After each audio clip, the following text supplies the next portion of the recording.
मला काय म्हणायचं आहे, आमच्या ह्या तालुक्याला एक लाभलेलं नेतृत्व जयंत पाटील साहेब आहे, त्यांच्यावर हा वारंवार टीका करतो. याची लायकीसुद्धा नाही. या बघा, लक्षात घ्या, आमच्या साहेबांचं ह्या वाळवं तालुक्याला आणि हे सांगली जिल्हा फार मोठं योगदान आहे. बघा, आमच्या वाळवे तालुक्यात 34 स्कीमा आहेत, त्या राजा बँका आहेत, त्या पतसंस्था आहेत, त्या हा साहेबांच्या कुशल मार्गदर्शनाखाली एक नंबरच्या चाललेल्या आहेत. कारखाने आहेत, तुम्हाला सांगतो, राजाराम बापू कारखान्याचं ह्याचं गेटवर ठेवायची सुद्धा याची लायकी नाही.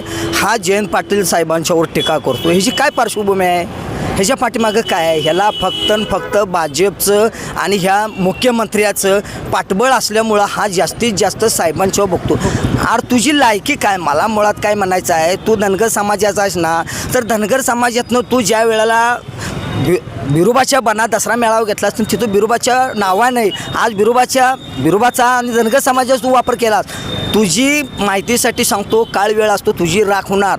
एक तर बिरोबाची खोटी शपथ घेऊन तू आमदार तू झालाच नाहीस. तुला तिथंच आमच्या बिरोबानं तुम्हाला तिथं खाली खेचला आणि तू दुसऱ्याच्या मतदारसंघात जाऊन तू 40,000 मतांना निवडून येतोस. हा फक्त आणि फक्त EVM घोटाळ्याचा हा तुझा परिणाम आहे. त्यामुळे तू निवडून आलास. तुझी तेवढी लायकी नाही आणि पात्रता नाही.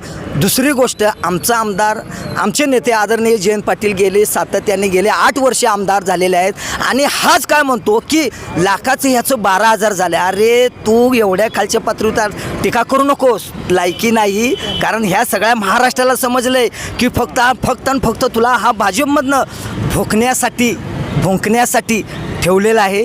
तुझं समाजासाठी काही योगदान नाही. हे मुख्यमंत्री जे आज बसलेले आहेत ना विराजमान त्या खुर्चीवर, त्याने आम्हाला पहिल्या कॅबिनेटमध्ये धनगर समाजाला आरक्षण देतो म्हटला होता, ते अजून दिलेलं नाही. लक्षात घ्या, आज मराठा समाज बांधव असेल, धनगर समाज आमचा असेल, हा आरक्षणासाठी झोडतो, रस्त्यावर उतरलेला आहे. तुझी पार्श्वभूमी काय आहे सांग ना.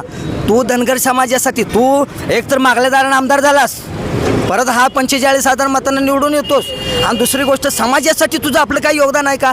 काहीही काडी मात्राचं योगदान नाही. तुला फक्त बोंकण्यासाठी ठेवलेलं आहे. जयंत पाटील असंही व्यक्तिमत्व आहे, हे कुशाग्र बुद्धीचं आणि उच्च शिक्षित, हे म्हणतो कुठं तर त्याला बाहेरनं शिकून आला आहे. किती खालच्या पात्रतेवर बोलायचं असतं. एक लक्षात घ्या, जयंत पाटील साहेबांच्यावर भाजपमध्ये आदरातिथ्याने बोलवलं जातं. हा आमच्या समाजाची सुद्धा किंमत खाली केली आहे.